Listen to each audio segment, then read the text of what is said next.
Bonjour et bienvenue à notre webinaire Emballage quoi de neuf sur la réglementation.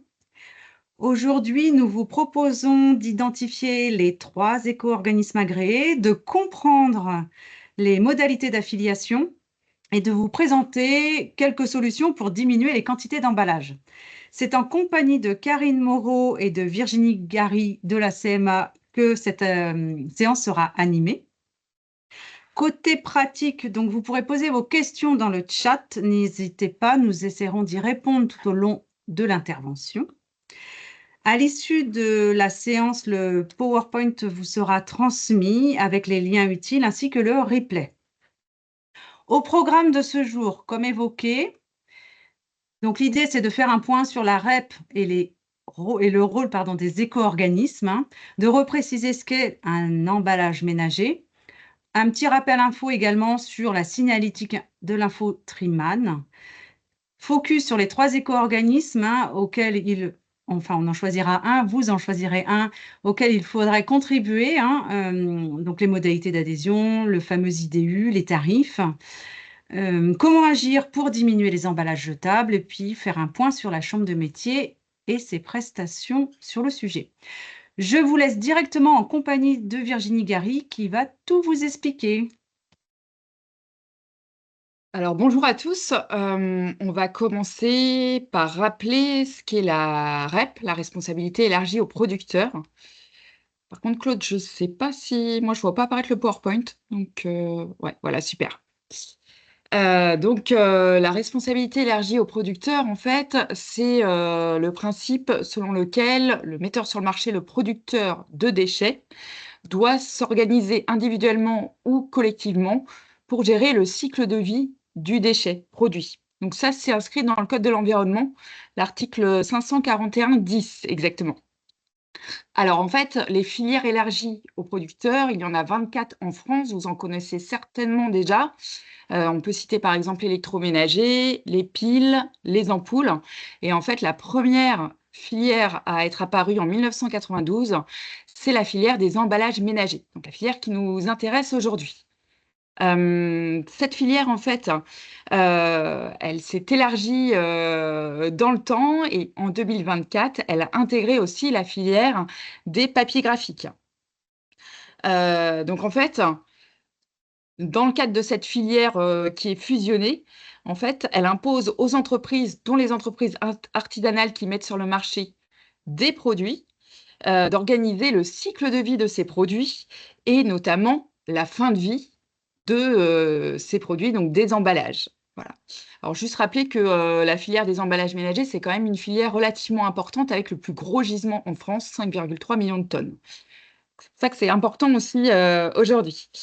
Donc, la majorité des entreprises en France, elles ont choisi de s'organiser non pas individuellement, mais collectivement, et en fait d'adhérer à un éco-organisme et de payer une éco-contribution à cet éco-organisme pour qu'il gère justement le cycle de vie du produit. Donc là, on voit dans le schéma, c'est assez clair, sur 1 € de contribution en fait de l'entreprise, eh ben, il y a une partie qui va être pour le tri, pour la collecte, pour le réemploi, mais aussi pour gérer les déchets abandonnés. Donc en fait, le tri, la collecte, ça représente à peu près 73 centimes sur tout ce qui est tri, collecte, recyclage sur 1 € de contribution. L'autre petit schéma aussi vous indique en fait que si vous êtes un producteur et que vous mettez sur le marché, en fait, vous emballez votre paquet de biscuits avec un emballage. Donc là, c'est l'exemple du biscuit de l'alimentaire, mais ça peut être, voilà, vous allez faire le transfert sur vos produits à vous. Donc si vous emballez votre produit, et ben en fait, l'éco-contribution, elle va servir en fait à financer l'éco-organisme qui lui va se charger de rétribuer la collectivité qui en fait collecte et s'occupe du recyclage de l'emballage de biscuits dans notre exemple. Donc voilà, c'était pour que ça soit un petit peu plus concret pour vous. Alors, qui est concerné maintenant pour déclarer en fait ces emballages? Alors, toutes les entreprises, on a dit toutes les entreprises artisanales, que vous soyez producteur, importateur, responsable de la première mise sur le marché, distributeur, ou que vous vendiez dans votre boutique ou via une marketplace, vous allez en fait devoir déclarer les emballages que vous mettez sur le marché. Alors, un petit exemple, je suis esthéticienne, j'importe des shampoings qui sont fabriqués en fait en Allemagne, par exemple, marque de produit. Je vais devoir m'assurer en fait que le fournisseur a bien réglé cette éco-contribution et qu'il est en règle avec cette réglementation. Si ce n'est pas le cas, en fait, c'est à moi de le faire. Voilà. Alors, c'est vrai qu'en France, sur les gros distributeurs, a priori, ils ont fait la démarche, mais ce n'est pas une obligation de leur part. C'est bien en fait à l'entreprise, le premier metteur sur le marché ou l'importateur, qui, c'est vous qui devez du coup déclarer ces emballages dans ce cadre-là. Un autre exemple, je suis une épicerie, je vends des confitures, mais ce n'est pas moi qui ai fabriqué les confitures en fait, j'ai une fabricante de confitures juste à côté et moi je m'occupe en fait de vendre le produit pour elle, hein, je suis un point de vente. En gros, et ben c'est pareil, je vais devoir demander à la fabricante de confitures si elle a bien réglé les contributions parce que c'est elle qui a mis l'emballage sur le marché. C'est la première metteuse sur le marché de l'emballage. Et du coup, c'est à elle, en fait, même si elle m'a donné, en fait, elle a mis son produit dans un point de vente, c'est bien à elle, en fait, de régler cette éco-contribution. Et puis, on va le voir juste après. En fait, quand on règle une éco-contribution, en fait, on va déclarer ses emballages à l'éco-organisme, mais surtout, on va récupérer un identifiant, un IDU, et c'est bien ça qui vaudra comme justificatif. Voilà, je ne sais pas si je suis assez claire parce que c'est vrai que c'est pas évident. Alors, une dernière chose sur les marketplaces, en fait, quand vous allez vous inscrire sur une marketplace, en général, elle va vous demander en fait si vous avez bien cet IDU, cet identifiant, qui en fait validera le fait que vous déclarez vos emballages et que vous réglez une éco-contribution sur ces emballages. Voilà, et c'est pas la marketplace qui va s'en charger. En général, elle va vous demander, elle va vérifier si ces vendeurs, en fait, ont bien, respecté cette réglementation-là. Ensuite, on va voir du coup,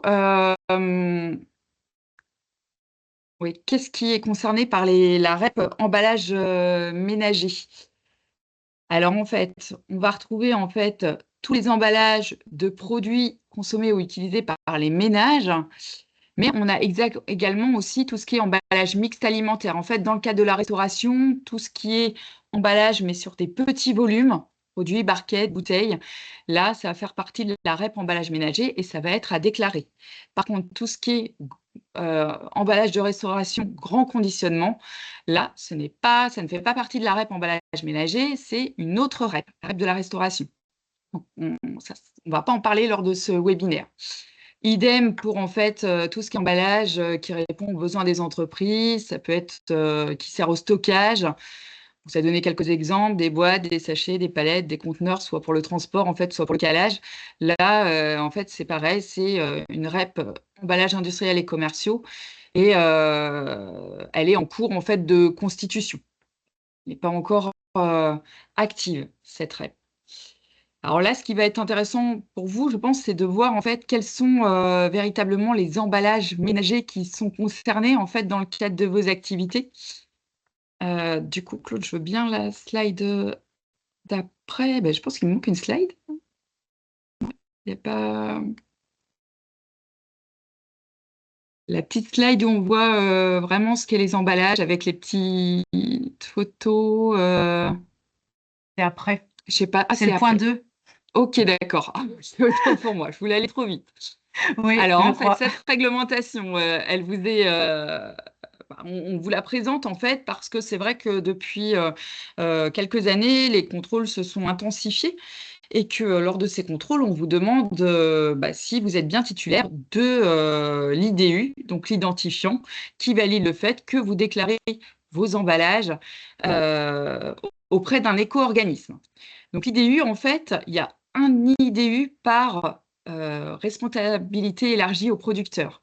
Donc si vous dépendez de plusieurs REP, par exemple d'une REP textile et d'une REP emballage, il faudra bien 2 identifiants. Voilà, autant d'identifiants que de REP. Alors là, on voit un petit peu les montants. Alors, c'est jusqu'à, à chaque fois, amende administrative, donc jusqu'à 30 000 € si vous n'avez pas d'IDU ou si vous n'avez pas déclaré vos emballages.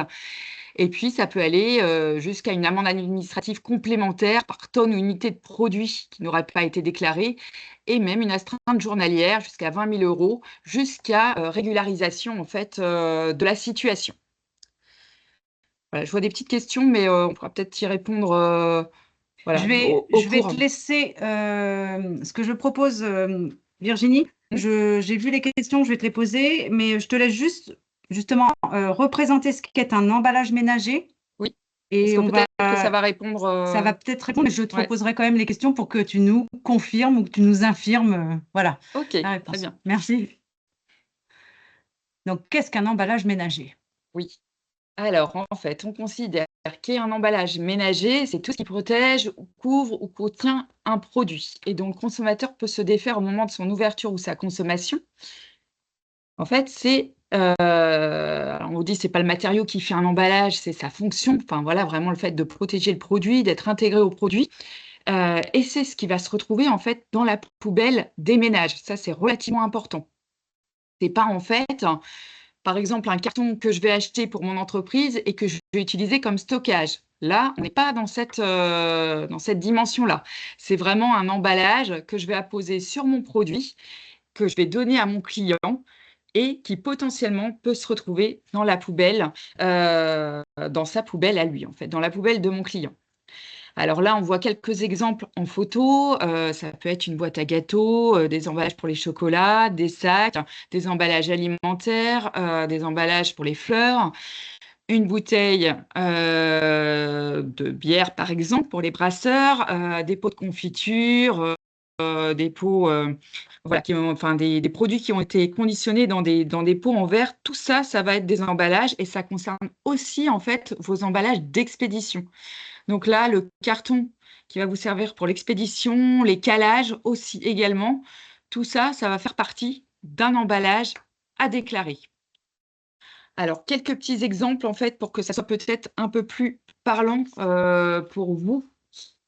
Si je prends par exemple l'exemple d'une fleuriste, elle, si elle vend des pots horticoles, donc la plante, elle est dans un pot en plastique, je le vends à mon client, le pot, c'est bien un emballage, ça peut finir dans la poubelle du ménage. Je vends maintenant ma plante, on va dire toute seule, avec des pots à côté qui peuvent être en plastique, en céramique, peu importe en fait le matériau, hein, c'est ce qu'on a dit, la composition de l'emballage, mais ils sont vendus à part, sans plante. Là, en fait, je ne vends plus, enfin, ce n'est plus un emballage, je vends un produit. Et c'est vraiment ça qui est important, c'est de se dire, si c'est un produit, je ne vais pas le déclarer en tant qu'emballage. C'est le même item, en fait, la même chose pour un boulanger. C'est l'exemple qu'on avait pris sur le précédent webinaire.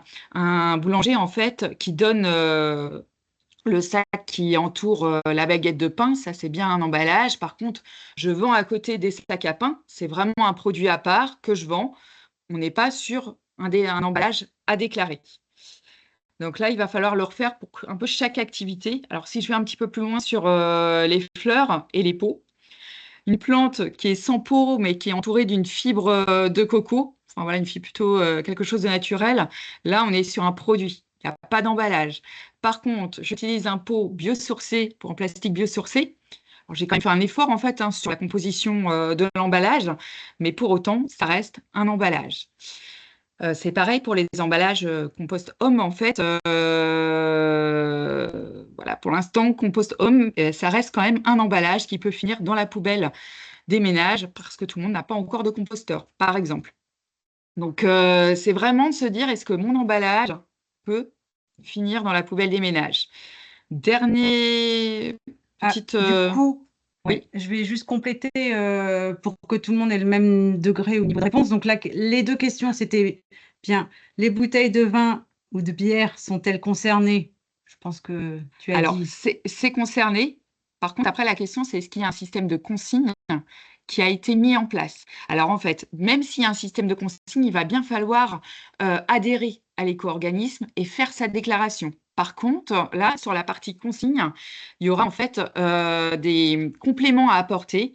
Est-ce que les bouteilles sont bien nettoyées? Est-ce qu'il y a une station de lavage? Est-ce que voilà, enfin, il y a un nettoyage qui est effectué? Quel est le stock de bouteilles? Et en fait, la déclaration sera à faire une fois. Par contre, le stock sera à adapter chaque année, en fait. Chaque année, il faudra refaire, en fait, l'étendue de son stock. Il y a peut-être des bouteilles qui se sont cassées, des bouteilles qui sont parvenues, enfin, même s'il y avait un système de consigne. Donc voilà. Mais en effet, ça va être plus intéressant que d'avoir un système d'emballage où il n'y a pas de consigne mis en place. Et le deuxième point, et pardon, Karine y a répondu, excuse-moi, on était bien aussi sur les emballages de la vente à emporter, donc restauration. Est-elle bien dans la REP emballage ménager? Oui, Ça, c'est oui avec un grand cœur. oui. Oui, voilà, Oui. enfin, c'est ce qu'on a vu Mm. en fait, les emballages de la restauration, tout ce qui est petit emballage. Alors, je n'ai pas été dans le détail en fait du volume et du format parce que, enfin voilà, ça aurait été trop long, mais par contre, voilà, en fonction du volume, du format, et ben, vous êtes soit dans les emballages mixtes alimentaires qui font partie de la REP emballage ménager, soit en fait dans la REP restauration. Et là, c'est une autre responsabilité élargie des producteurs et ça va pas concerner le webinaire aujourd'hui et ça sera une autre déclaration à faire. En fait, c'est aussi ça. Très bien, merci Virginie. On poursuit sur le... Et n'hésitez pas hein, sur ce genre de questions-là, parce que peut-être du coup, ça va commencer à germer. On sait que le sujet est complexe. Hein, même nous, je vous rassure, on se pose encore beaucoup de questions et il y a aussi des choses qui se mettent en place et qui s'harmonisent hein, au niveau national. Oui, tout à fait. Il y a des questions qui sont encore en suspens, en fait, aussi. Et voilà. Enfin, Mm. les éco-organismes sont encore en cours de réflexion sur certains éléments. Donc là, on a vu les emballages ménagers. Une autre obligation qui est relativement importante, en fait, c'est d'apposer sur tous ces emballages l'infotri et le logo Triman. Donc le logo Triman, en fait, ça va indiquer que le produit doit être trié. Et l'infotri, en fait, va indiquer de quelle façon il doit être trié et où est-ce qu'on doit le déposer. Donc là, vous avez un petit schéma qui vous montre, en fait, le Triman. Donc ça, c'est que le produit doit être trié. C'est le petit bonhomme noir et blanc, le premier. Après, vous avez la cartouche avec accroche ou sans accroche, avec une couleur qui peut être différente. Les éléments papier d'emballage qui sont concernés. Donc là, on a soit le texte pictogramme, soit le texte seul, soit le pictogramme seul. En fait, vous avez plusieurs solutions pour le créer. Et puis après, la destination. Est-ce que ça peut être donné à une association? Est-ce que doit aller dans le bac de tri? Est-ce que ça doit aller à la déchetterie? Et en fait, cette cartouche, enfin, ces éléments-là, ils doivent être obligatoirement indiqués sur vos emballages. Donc, si vous vous fournissez en emballage, il faut que cette infoterie et ce triman apparaissent. Donc, à vous de vérifier sur tous vos emballages si ça apparaît bien. Pour pouvoir le constituer, puisqu'il y a des règles en termes de police, d'écriture, en termes de taille d'écriture, de couleur. Je vous invite à aller sur le site des éco-organismes. Karine va en parler tout à l'heure. Il y en a 3. Et du coup, sur chacun des sites, en fait, vous pouvez créer votre signalétique infoterie pour pouvoir après la poser sur vos emballages. Et une petite règle supplémentaire, en fait, si les produits sont vendus à l'export, en France et également à l'export, vous devez rajouter le petit FR en plus. Voilà. Donc, pareil, je ne rentre pas trop dans le détail, il faut juste penser, ça doit obligatoirement apparaître depuis 2023, c'est obligatoire, sur tous vos emballages.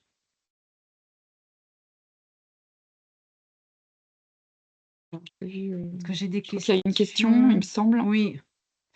Cela signifie qu'il faut que ces notions apparaissent. Alors, là où on se... Non. C'est une question, oui, j'ai compris. Cela signifie qu'il faut que ces notions apparaissent là où on se fournit l'infotriman. C'est pas ça, en fait.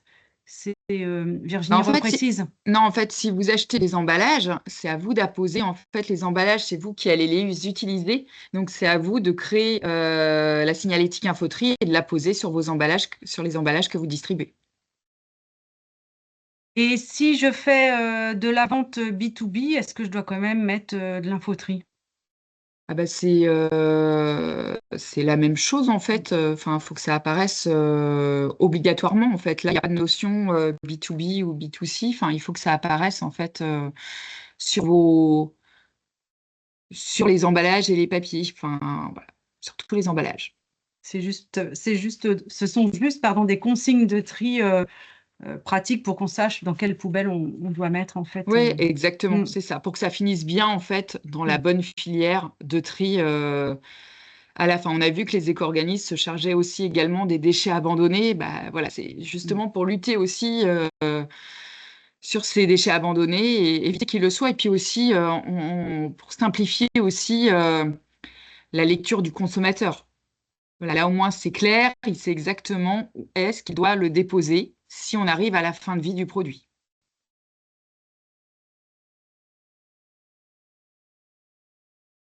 Très bien. On va Voilà, continuer, puis on reviendra s'il y a des ouais, points plus précis à réapporter sur les infos. Tri. ok. Merci.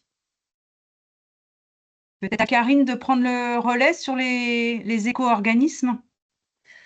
Oui. Alors, donc là, on a vu exactement ce qui rentrait dans la catégorie d'emballage ménager. Nous, maintenant, on va rentrer vraiment dans comment je le déclare et qu'est-ce qu'il faut que je déclare et de quelle manière. Donc, on en a déjà parlé, il y a les éco-organismes qui collectent les éco-contributions des entreprises. Sur cette REP emballage ménager, il y en a 3 qui sont agréés. Donc, il y a Citeo, Adelph et l'ECO qui sont agréés par l'État jusqu'au 31 décembre 2029. Alors, ça ne simplifie pas, hein, on le sait, le fait qu'il y ait ces 3 éco-organismes pour savoir lequel choisir, mais ça va être important en fonction du volume que vous distribuez dans l'année et de vos activités, de choisir le bon éco-organisme. Donc déjà, comment on adhère à un éco-organisme? Il y a plusieurs étapes. Donc sur chacun des sites, hein, que ce soit Citeo, Adelph ou l'Eco, en allant sur le site, vous allez forcément avoir les conditions d'accès et d'adhésion. Ça se passe pour les 3 pareil. Donc une fois que vous êtes sur la plateforme, vous allez créer un compte comme on peut en créer sur de nombreux sites internet. Une fois qu'on aura bien vérifié votre identité, hein, donc par rapport à votre SIRET notamment, on va pouvoir vous donner votre IDU. Donc, c'est bien ce que Virginie disait, notamment en cas de contrôle. C'est bien ça qu'on va vous demander. Donc, c'est l'identifiant unique qui est délivré uniquement par ces 3 éco-organismes. Donc, ce document doit être à disposition en cas de contrôle. Et si vous vendez sur votre site internet ou Marketplace, ils vous seront aussi demandés, mais il doit bien apparaître dans vos conditions générales de vente et tout document contractuel, notamment facture, devis, etc. Vous devez, comme votre numéro TVA de l'entreprise, vous devez également indiquer votre IDU. Il peut également vous être demandé si vous participez à des salons, à des foires, marchés de Noël et autres. C'est un document qu'on peut exiger pour votre inscription. Donc, ce numéro va devenir important pour vous dans les années à venir. Donc, une fois que j'adhère, ça, c'est vraiment la première étape. Voilà, j'obtiens mon IDU et par principe, je vais avoir un forfait à payer dans tous les cas, dans tous les éco-organismes, qui sera mon forfait plancher. Donc là, hop, imaginons, nous sommes le 17 juin, j'adhère le 18 juin, je vais obtenir mon IDU d'ici quelques jours et l'année va s'écouler. La chose que j'aurai vraiment à faire, c'est en début d'année, donc entre janvier et février 2026, de retourner sur le site sur lequel j'ai adhéré, sur l'éco-organisme, pour vraiment déclarer le nombre réel d'emballages que j'ai distribués dans l'année. C'est ça qui va vraiment définir votre éco-contribution ou si du coup le forfait que vous avez prépayé est suffisant ou s'il y a un ajustement derrière à faire. Donc ça va être un automatisme qu'il va falloir prendre chaque année, dans les 2 premiers mois de l'année, de se reconnecter pour mettre à jour ces déclarations. Une fois que vous êtes adhérent à un éco-organisme, vous pouvez en changer, hein, il y a pas de souci là-dessus, hein. Vous pouvez changer d'avis, d'aller chez les uns et les autres. Par contre, attention, il y a toujours 2 mois de délai, pour faire le changement, et qui ne sont pas, compris dans les mois de déclaration d'emballage de l'année précédente. Donc imaginons, je prends un cas concret, j'adhère chez Adelph et finalement, voilà, j'ai regardé un peu plus les choses dans l'année, je décide d'aller chez Citeo l'année prochaine. Donc il faudra bien que je fasse ma lettre de transfert d'éco-organisme vers, au 1er novembre maximum, mais j'irai toujours sur Adelph en janvier-février pour me mettre à jour de l'année N-1. Donc ça, c'est des habitudes qu'il va falloir prendre chaque année. Si jamais, au niveau de votre déclaration, la régulation est inférieure à 1 500 €, dans ce cas-là, elle sera payée en une fois sur le mois de mars. Si jamais elle est supérieure, vous aurez un étalement des paiements sur 4 mois, hein, donc de 25 % à chaque fois. Donc ça, c'est vraiment le principe de base de chaque éco-organisme pour obtenir son IDU et les bonnes habitudes que je dois prendre pour faire ma déclaration annuellement sur les emballages que j'ai distribués l'année précédente. Une fois que j'ai ces éco-organismes, sur chaque éco-organisme, vous avez 3 formules de déclaration. Donc la première, ça va être la déclaration au forfait. Comme on a vu précédemment, vous adhérez, il va y avoir un forfait plancher qui va vous être demandé, donc qui est de l'ordre de 80 € hors taxe chez Citeo et chez Adelph. L'éco a changé dernièrement ses modalités, mais bon, ça revient à peu près au même. Il est de 75 € hors taxe chez l'éco. Le forfait, c'est toutes les secteurs qui vont distribuer au maximum 10 000 UVC dans l'année. Donc UVC, des unités de vente. C'est vraiment tous les emballages qui peuvent contenir mon produit. Imaginons, je fais des confitures, on va continuer là-dessus. J'ai bien mon pot en verre et mon couvercle, ça constitue qu'une UVC de vente. Donc tant que j'en distribue jusqu'à 10 000, je vais en faire ma déclaration, hein, en début d'année. J'en ai distribué 5 000, 6 000, suivant mes ventes de l'année précédente. Mais je reste en dessous de 10 000, donc vous allez être au forfait plancher de 80 €. Malheureusement, si l'éco-contribution, on va voir par rapport aux tarifs qui peuvent être donnés des autres déclarations, si vous êtes en dessous de ces 80 €, malheureusement, on ne vous remboursera pas, hein. C'est vraiment un prix plancher de chaque éco-organisme qui comprend en fait toute la gestion administrative qu'il peut avoir derrière. Donc, c'est impossible de payer moins, malheureusement. Pour le moment, en tout cas, on n'a pas d'informations comme quoi ça serait en étude de réguler sur ces déclarations. Donc ça, c'est la première. Je distribue, pardon, c'est pas tout à fait pareil. Je distribue moins de 10 000 emballages dans l'année. La deuxième déclaration, je vais distribuer entre 10 000 et jusqu'à 500 000 UVC dans l'année. Dans ce cas-là, pour le calcul de l'éco-contribution, ça va être mon nombre d'unités vendues avec un taux spécifique à mon secteur d'activité. Alors, il y a toute une liste de déclarations. Il y a des déclarations spécifiques pour les boissons, que ça soit alcoolisé ou non alcoolisé. Des tarifs pour tout ce qui peut être produits d'hygiène, bijouterie, horlogerie, oui, produits d'hygiène, de l'outillage, des produits pour jardin. Enfin, la liste est longue, hein, ils ont bien tout détaillé. Et également un tarif spécifique pour tout ce qui est vente à emporter. Suivant la spécificité de votre activité, si vous vendez du burger, du japonais ou de l'italien, le taux n'est pas exactement le même. Donc, il y a vraiment sur cette déclaration simplifiée toute une série de secteurs d'activité avec un code qui est appliqué. On va voir derrière quelques exemples. La troisième déclaration, c'est la déclaration experte, donc qui est obligatoire si on est à plus de 500 000 UVC, ce qui est assez rare dans les entreprises artisanales, mais qui est accessible à tous. Alors, c'est important. Cette déclaration-là, on va plus être sur le nombre d'unités de vente distribuées, mais sur le type d'emballage distribué. Imaginons, j'ai un food truck, je vends des burgers et tous mes emballages, je fais un effort. Ils sont tous OK avec le logo OK Compost Home, comme quoi un particulier peut le composter directement dans son jardin. Donc, en général, c'est des emballages qui sont un peu plus chers à l'achat. Donc, je fais déjà cet effort-là. Là, je vais pouvoir, sur cette déclaration, avoir une éco-modulation.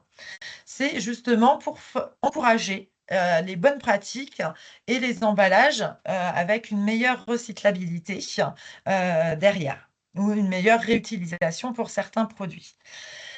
C'est une déclaration qui est plus complexe, hein, clairement. Cela, si je reprends l'exemple de mon pot de confiture, là, je vais avoir du coup deux matériaux. J'aurai mon pot en verre et le couvercle en métal à côté qui vont avoir des taux différents. Donc, ça demande un travail d'analyse des emballages distribués qui est beaucoup plus poussé, mais c'est accessible. Les éco-organismes sont là aussi pour vous accompagner. Vous pouvez, dans un premier temps, vous mettre en règle pour avoir votre TDU et pour être tranquille voilà, sur ce point réglementaire et analyser au fur et à mesure des années quelle sera votre déclaration la plus intéressante pour vous derrière. Donc, pour vous donner quelques exemples de tarifs, Claude, je veux bien, merci. Donc, comme je disais, la déclaration 1, on est à moins de 10 000 UVC distribués, j'aurai mon forfait plancher de 80 € chez Citeo et chez Adelph. Maintenant, je suis dans la déclaration numéro 2. Donc là, je vais être bien à mon prix, mon nombre d'emballages distribués multiplié par un taux de mon secteur d'activité. Là, vous voyez par exemple, j'ai pris l'exemple de tarif bijouterie, horlogerie, hein, donc que ça soit boucle d'oreille, bracelet ou autre. Le taux que je vais devoir appliquer par le nombre d'emballages pour ma déclaration sera de 0,0088 €. Comme le disait Virginie, on compte emballage, tout emballage, y compris si je vends des boucles d'oreilles, je les mets dans un petit sachet et que je fais un emballage cadeau derrière avec un coffret cadeau, là, j'aurai bien 2 emballages qui sont distribués. Donc, c'est important aussi de voir comment aujourd'hui je distribue ces emballages. Et on est bien sur les emballages que je peux vendre en direct ou tous les emballages d'expédition. Je vous ai donné quelques tarifs plus détaillés de famille de produits par la suite. Vous avez bien à chaque fois un tarif sans expédition et avec expédition pour chaque ordre de métier. Donc, ces tarifs-là accessibles dans la déclaration 2, la déclaration simplifiée. Donc là, c'est vraiment un extrait des produits divers, hein, parce que vous avez donc toutes les catégories que j'ai pu citer tout à l'heure. Pour l'éco, si on compare, j'ai pris exactement la même rubrique sur la slide suivante. On est sur les mêmes tarifs. Le tout, c'est que l'éco aujourd'hui ne propose plus la formule au forfait, mais dans tous les cas, si vous êtes sur la déclaration 2, un minimum de 75 € vous sera demandé. Donc, c'est vraiment en fonction du nombre d'emballages que vous allez distribuer dans l'année. C'est des questions que vous ne posez pas forcément aujourd'hui, mais demain va être une information importante. Donc, on vous conseille, notamment au niveau de vos comptables, d'extraire cette ligne sur vos bilans pour avoir vraiment le montant d'emballage que vous distribuez, que vous achetez, pardon, et surtout le nombre que vous achetez. C'est à un moment donné, vous n'allez pas faire un inventaire du nombre de sachets ou autres qui vous restent en fin d'année. Hein, on ne va pas être à une dizaine d'emballages, hein, on ne va pas vous demander des inventaires, mais au moins de savoir combien vous en avez acheté Ça peut déjà vous donner une idée de quelle catégorie vous êtes et sur combien évaluer du coup votre éco-contribution, la régularisation de l'éco-contribution qui vous sera demandée lors de la régularisation début 2026. Je peux bien. Voilà. Donc la déclaration experte, donc comme je vous disais tout à l'heure, donc là, elle est pour plus de 500 000 obligatoire, ou sinon elle est accessible à tous. Donc là, c'est pour vraiment aussi récompenser et c'est ce qu'on appelle donc voilà l'éco-modulation des emballages distribués. Pour prendre, donc là, on va vraiment prendre voilà, le papier, le craft, ça va avoir un certain taux, le carton aussi, l'emballage en petit tissu, les sachets notamment pour les bijoux, le papier de soie, etc. Chaque matériau aura un taux du coup de contribution qui sera à multiplier par un bonus-malus. Donc, c'est ce qu'on appelle les éco-modulations derrière. On pourra vous donner tout le détail de ça. Si cela vous intéresse, sur simple demande, on peut vous envoyer ou c'est disponible également sur les guides tarifaires de chaque éco-organisme. Pour vous donner une idée de ce que peut être les bonus et les malus, donc on parlait tout à l'heure des emballages OK Compost Home. Donc ça, évidemment, ça va être un bonus. Sur votre facture d'achat d'emballage, vous aurez forcément cette mention-là. Est-ce que c'est des matériaux recyclés, biosourcés, avec les caractéristiques de recyclabilité qu'il peut y avoir derrière. Il y a des bonus aussi qui peuvent être appliqués sur tout ce qui est communication pour réduire les emballages jetables, donc l'apport de contenants ou une politique spécifique en entreprise. Si je prends un exemple, par exemple, d'une fleuriste, on peut avoir deux types d'emballage. L'emballage qui est pour le bouquet du quotidien, qui va être très peu utilisé entre le client et ce qu'il arrive chez lui, ou si c'est vraiment un emballage pour offrir, pour faire un cadeau.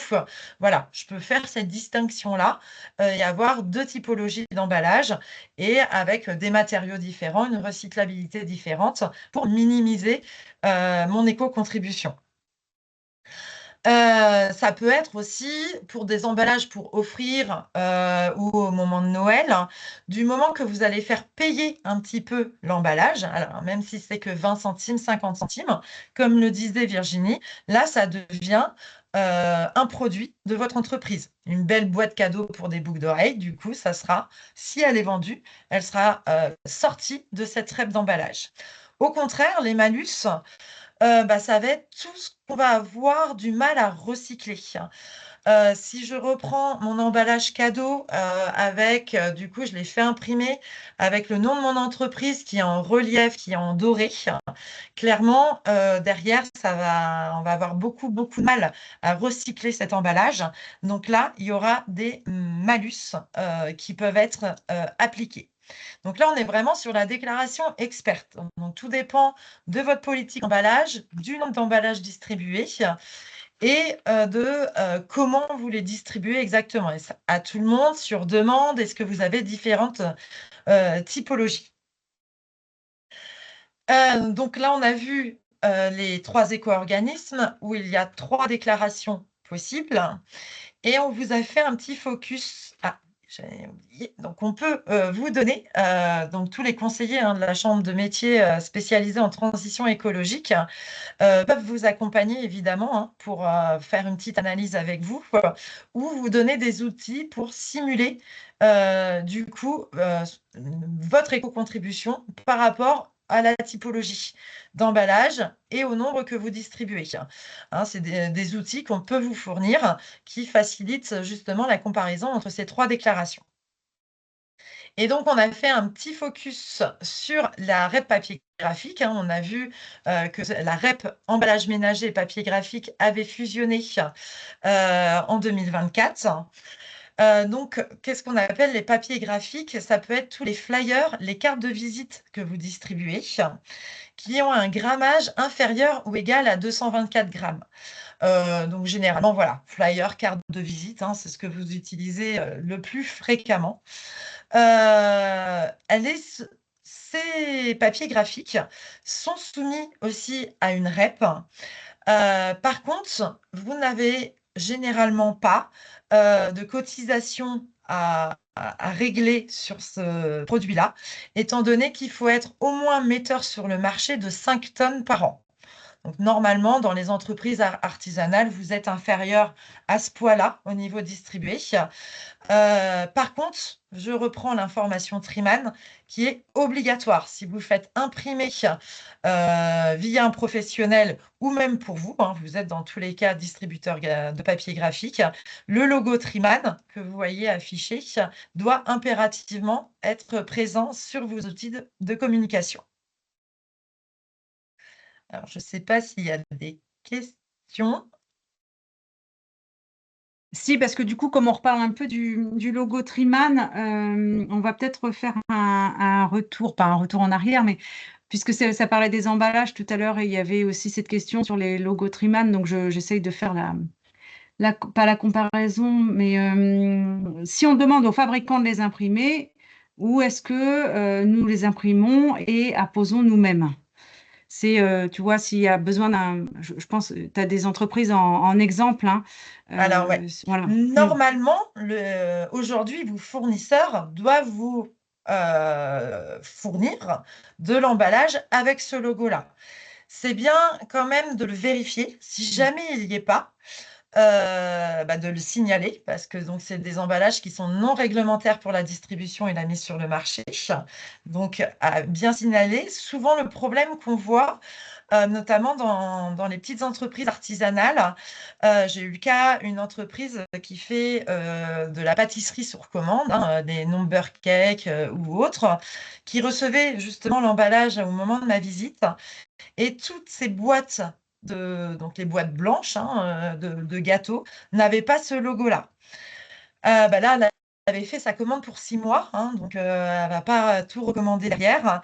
Donc, dans ce cas-là, on peut vous conseiller, pour jouer la transition entre votre prochaine commande et les emballages que vous avez qui sont actuellement non réglementaires, vous pouvez faire imprimer un tampon et apposer vous-même, du coup, ce logo Triman pour que vous, quand vous distribuez directement à vos clients, aux consommateurs, vous ayez bien des emballages réglementaires.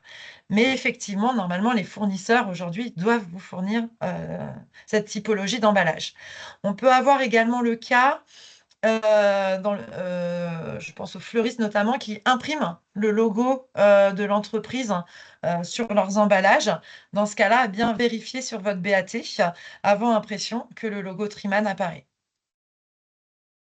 Donc oui, c'était bien cette question-là, hein. C'était lié, voilà, aux emballages craft ou aux boîtes d'expédition et autres, hein. On était bien là-dessus. On pourrait préciser également, la personne a posé la question, mais aussi tout ce qui peut être ticket de caisse.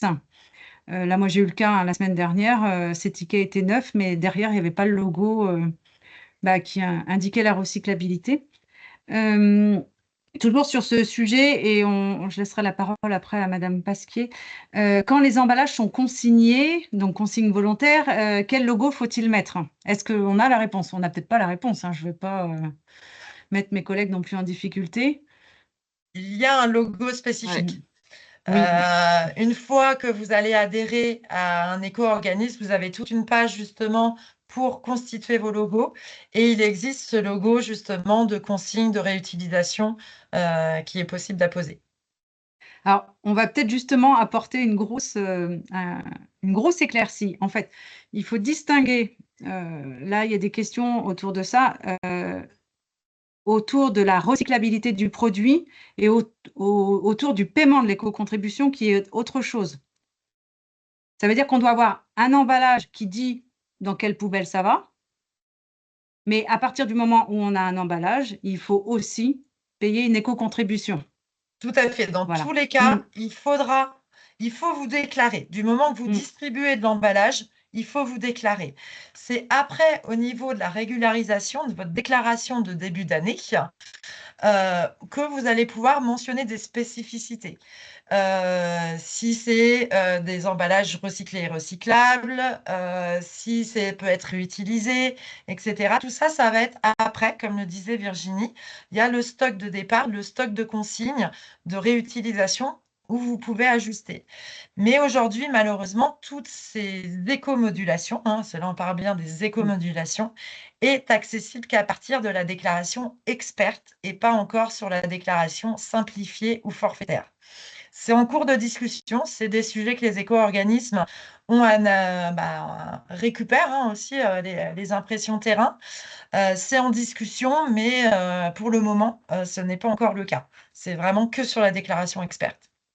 Je complète en fait, vu que la dernière question, c'est sachant que si le triman apparaît, c'est que la contribution a déjà été payée par l'entreprise de packaging. En fait, non, enfin, le fabricant d'emballage, lui, il peut mettre le triman, mais en tous les cas, c'est pas lui qui va déclarer les emballages parce que c'est pas lui le metteur sur le marché. Lui, il fabrique sur ordre de l'entreprise qui va mettre les emballages sur le marché. Donc, c'est bien à l'entreprise qui met les emballages de déclarer ses emballages. Très bien, merci. Si Je c'est vais un peu laisser. plus Oui, clair. oui, oui, c'était ça, hein. Oui, c'est vrai on aborde les deux sujets et qu'à un moment donné, il peut y Ouais, avoir ça peut se confusion, on mélanger. entend, hein. Mm. Mais c'est deux informations complémentaires. Je vais autoriser le micro à Madame Pasquier. Il faudra ouvrir le vôtre. Il veut pas. J'ai mis. Alors, il doit être fermé de votre côté maintenant, le micro, si vous voulez poser Oui, votre voilà, question. c'est là. Voilà. Bonjour, je me permets de poser la question comme ça parce que je n'ai pas accès à la conversation. La Mm. case est grisée. Je ne sais pas si c'est parce que j'ai un statut invité ou. Bon, en tout cas, je ne peux pas poser la question dans la conversation. Vous parliez de tampons pour apposer sur nos emballages qui n'ont rien du tout à ce jour. Est-ce que ça peut être des étiquettes ou la version étiquette n'est pas envisageable? Oui, ça peut être des étiquettes. C'est Ok. pas. Ah, Il faut le logo autocollant, c'est Triman. possible. Après, Ouais. Et du coup, ça veut dire que c'est aussi à nous de rappeler à l'ordre, entre guillemets, nos fournisseurs d'emballage, comme quoi ils ne sont pas dans la Mm. réglementation actuelle. oui. Oui, c'est le cas de le dire. Et Ok. pour Oui, être oui, sûr. tout à Ouais, fait. voilà. C'est Mm. bien à leur signaler, ils doivent Mm. vous fournir des emballages réglementaires. Mm. On a vu un petit peu plus haut, il me semble que c'est de mars 2023 de mémoire, Oui, c'est ça, où les exactement. emballages sans Triman ne sont plus tolérés Mm. sur le marché des particuliers. Et si ce sont des emballages achetés en Europe, du coup, pas en France, ils sont aussi concernés, en soi, s'ils exportent en France. Ouais, normalement, s'ils exportent en France, ils doivent se conformer à la réglementation française, mais c'est là où on dit qu'il faut vérifier un petit peu comme la déclaration sur les emballages. En Ok. fait,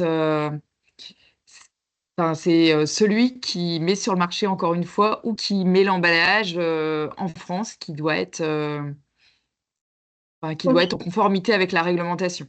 Et à l'inverse, si moi j'exporte, j'ai eu un exemple, j'ai dû exporter en Allemagne. Donc là, pour une première mise en marché, je dois me conformer à la loi allemande, du coup. Et c'est la même chose, il y a une écotaxe. Donc du coup, je dois payer en France et en Allemagne. Alors, pour les produits que vous exportez, ils sortent de la REP emballage française. C'est vraiment une réglementation française qui n'est Ok. pas encore appliquée partout en Europe. Donc, pour tous les produits que vous exportez, ils sortent de la REP emballage ménager française. Par Ok. contre, pour le Triman, il faut l'intégrer avec la petite mention FR, ce qu'on voyait enfin, dans les premières slides. Enfin, vous l'aurez On revoit dans le ici, là, PowerPoint. sur les Ouais. papiers graphiques. Mm. Donc dans tous les cas, le Triman, il est obligatoire. Et Oui, après, l'éco-taxe, l'éco-contribution, elle est valable pour toutes les ventes en France. En France. Mm. tout à fait. C'est ça. Merci beaucoup. De rien. On va reprendre là, du coup, sur justement trouver des solutions pour diminuer ces emballages jetables. Ou présenter Alors, quelques solutions, hein, il n'y a oui, pas voilà, là. Ouais. quelques solutions, Mm. hein, peut-être que vous en aurez d'autres aussi. Alors là, on a mis l'exemple en fait d'une carte zéro déchet. En fait, vous pouvez inciter vos clients à venir avec leur propre emballage pour limiter vos emballages.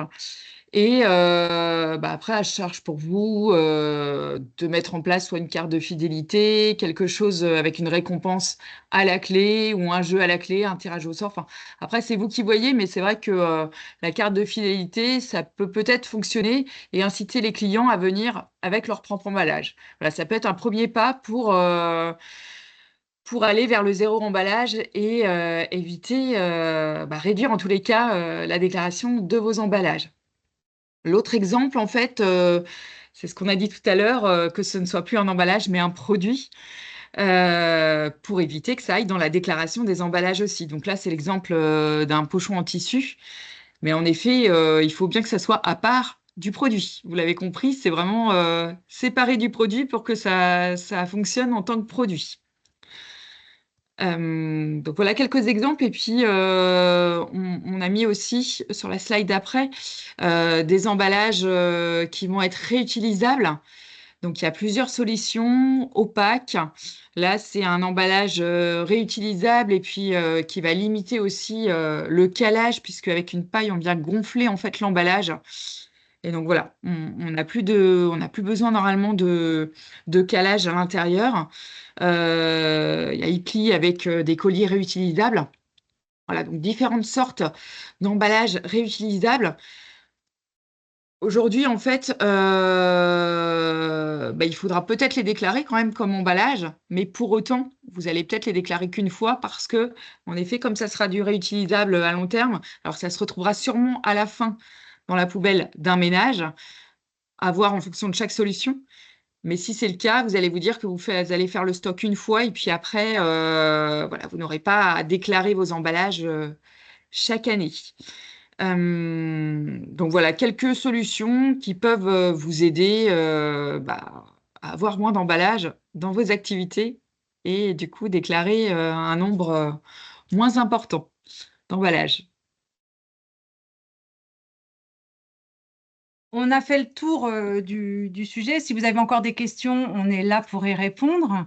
L'idée également, c'est de peut-être venir vous voir ou de faire du sur-mesure avec vous, parce qu'on voit bien que selon les typologies d'activité et la nature de vos emballages, on a aussi besoin de venir en entreprise pour comprendre votre process d'activité. Donc, soit par le biais de visite, ce qu'on appelle nous des performants environnement, ou aller plus loin.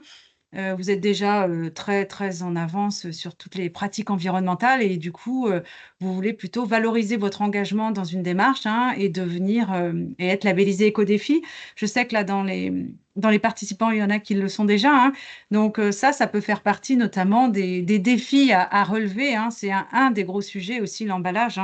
Aujourd'hui, il n'y a pas une solution, il y a des solutions. Mais c'est également en parlant avec vous. Nous, on en parle aussi entre nous parce qu'on voit plusieurs entreprises avec des problématiques différentes. Donc, on avance pas à pas et avec vous également. Euh, je vous rappelle au passage toutes les coordonnées. Donc ça, le PowerPoint, vous l'aurez. Donc vous avez toutes les coordonnées des conseillers par département et au niveau de la région. Donc si vous n'arrivez pas à joindre le conseiller de votre département, n'hésitez pas à appeler celui d'à côté. On peut y répondre. On n'est pas, on est transfrontalier entre guillemets. On est au niveau régional. Donc des fois sur une petite question, n'hésitez pas à nous joindre.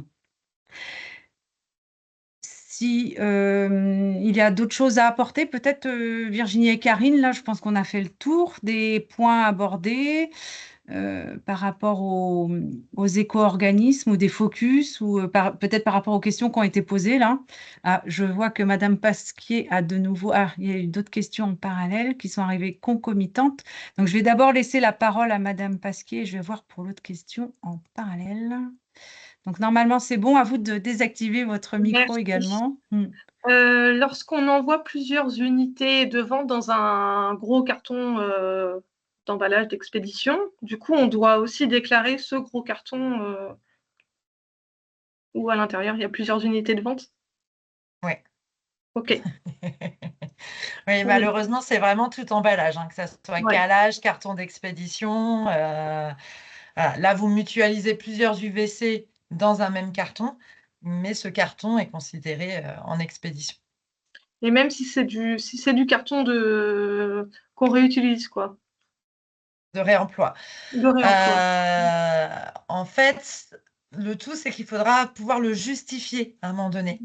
Ok. C'est là toute la difficulté aujourd'hui. C'est sur cette question aussi que travaillent les éco-organismes pour justement prendre en compte ces démarches-là de réemploi, de réutilisation qui aujourd'hui ne sont pas forcément accessibles dans toutes les déclarations. Oui, puis c'est pas facile à prouver. Enfin, personnellement, je n'achète aucun carton. Je sais que de la récup quand j'expédie. Donc, Bravo. Ah oui, c'est toujours le problème. En Mm. justificatif, derrière, ouais, c'est compliqué. ok. Mais bon, comme on le disait déjà, si vous avez votre IDU, Oui, voilà, il tolère aussi. On peut avoir des erreurs. N'hésitez pas à les contacter aussi une fois que vous avez. Évidemment, quand vous êtes adhérent, hein, ils répondent moins aux questions quand on n'est pas adhérent. Mais ils sont là aussi pour vous accompagner et répondre à toutes les petites spécificités qu'il peut y avoir. très bien. Donc là, on peut s'inscrire en cours d'année. Parce que vous parliez Oui, qu'en début d'année, normalement. de toute manière, le forfait est annuel. Hein, ce forfait du moment qu'on adhère, hein. Il y aura forcément par contre la déclaration donc, sur les emballages que vous avez distribués l'année précédente à faire en janvier ou février. Donc que là, vous adhériez au mois de juin, en juillet, en août, le forfait sera le même et vous aurez bien votre déclaration à faire en début d'année. Très bien. Merci. Je vous en prie.